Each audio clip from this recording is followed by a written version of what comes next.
Circular Quay is for many a gateway to the city of Sydney. Although some of Australia's most iconic monuments are held there, the area's strong Aboriginal heritage is often overlooked. Aboriginal curator, writer and artist John Mundine is passionate about leaving markers that acknowledge Australia's Aboriginal heritage through his art. For the past 2 decades, John has been pushing for the installation of a large-scale permanent public artwork that will acknowledge Australia's Aboriginal roots in the form of traditional rock engravings. One of the projects I'm working on, but the major one, is a project called The Song of Bennelong and Pemulwuy. Overall, the Aboriginal history of Australia has been deleted, forgotten and left out of Australian history as a nation. In Sydney in the current times there are festivals and other cultural events that take place, but they're very fleeting and only happen and then they're not there. It came to me that all over that area and all over Hyde Park and so on, there are statues of Robert Burns and Arthur Phillip and Captain Cook, etc.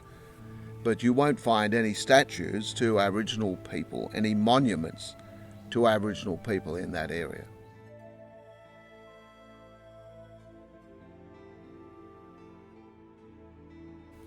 In the early 90s, I worked at the Museum of Contemporary Art, and I looked across Circular Quay to that wall, and it came to me to use the traditional form of art expression, the incised figures, to remind people of the Aboriginal presence that's been there since thousands of years, before 1788.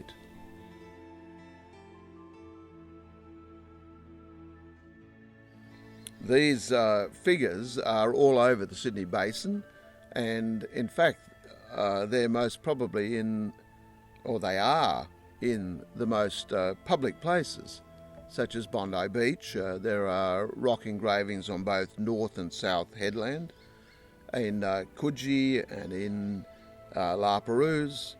So they are all over Sydney in very public and very inaccessible places.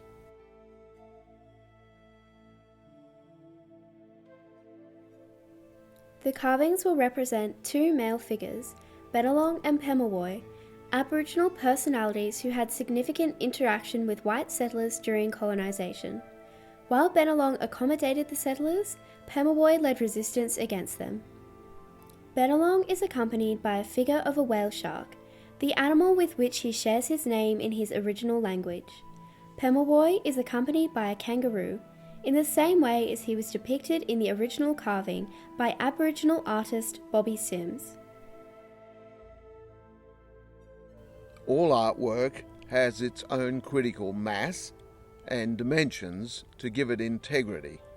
This particular artwork will be at least 6 metres tall by 10 to 15 metres wide.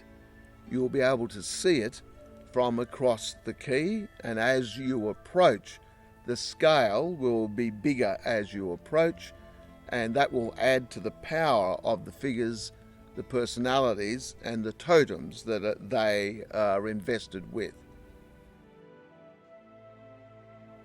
So the artwork will leave a permanent mark of who we are and where we come from.